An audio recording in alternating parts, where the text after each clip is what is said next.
السلام علیکم ورحمۃ اللہ وبرکاتہ۔ آج کی اس ویڈیو میں ہم بات کریں گے حضرت داؤد علیہ السلام کی قوم بندر کیوں بنی۔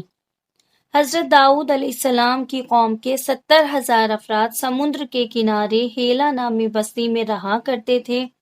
ان لوگوں کو اللہ تعالیٰ نے ہزاروں نعمتوں سے نوازا تھا، لیکن جب راحت اور سکون آیا تو یہ لوگ اللہ کی عبادت سے محروم ہو گئے اور اللہ کی مخلوق پر ظلم کرنے لگے۔ تو یوں اللہ نے ان کو خبردار کیا کہ ہفتے کے دن شکار مت کرنا اور اتوار سے لے کر جمعے تک جتنا شکار پکڑنا چاہو پکڑ لو، لیکن ایک دن اللہ کی عبادت اور مخلوقات کے امن کے لیے رکھو۔ تو یوں اللہ نے ان کا امتحان لینا شروع کر دیا۔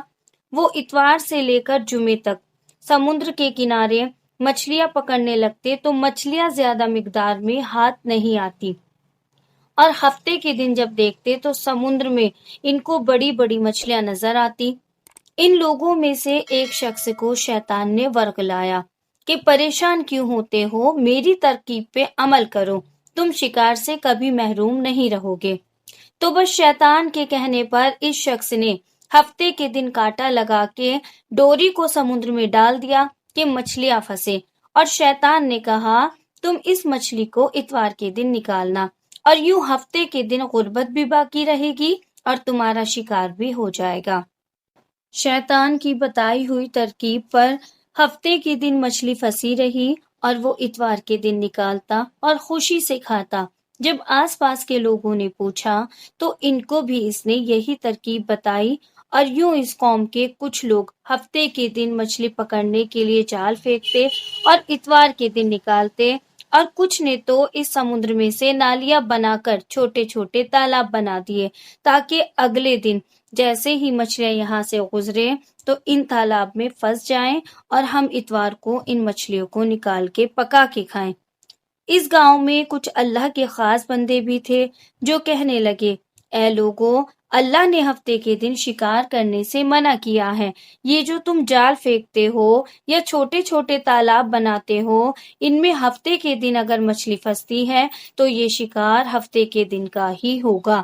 اللہ کے عذاب سے ڈرو، اللہ کی نافرمانی نہ کرو۔ وہ لوگ ان لوگوں کا مذاق اڑانے لگے کہ ہماری جو مرضی ہوگی ہم وہ کریں گے۔ بس بستی میں 3 گروپ بن گئے۔ ایک گروپ میں 70,000 لوگ تھے جو نافرمان لوگوں کی بار بار اصلاح کرتے، دوسرے وہ جو ان لوگوں سے نفرت کرتے اور خاموشی اختیار کرتے، اور تیسرے وہ جو گمراہ ہو کر اللہ کی نافرمانی کر رہے تھے۔ تو یوں نیک بندوں نے اس بستی کے بیچ میں سے دیوار کو کھڑا کر دیا اور یہ نافذ کیا کہ جو لوگ اللہ کی نافرمانی کرنے والے ہیں وہ دیوار کے اس طرف ہو جائیں، اور ہم لوگ جو اللہ کے فرما بردار ہیں وہ اس طرف رہیں گے۔ وہ سارے لوگ بار بار ان سے کہتے رہے کہ اے لوگو، اللہ سے ڈرو، قوم سمود اور قوم لوط کا جو حشر ہوا ہے اس کو یاد کرو، اللہ کی نافرمانی نہ کرو ورنہ تم پر بھی کوئی عذاب ضرور آئے گا۔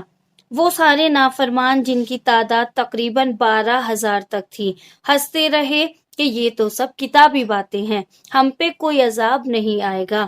بس جیسے ہی وہ گروہ 2 حصوں میں ہو گیا، ایک وہ جو اللہ کے فرما بردار تھے دیوار کے اس طرف ہو گئے، اور دوسرے وہ جو نافرمان تھے وہ دیوار کے دوسری طرف ہو گئے۔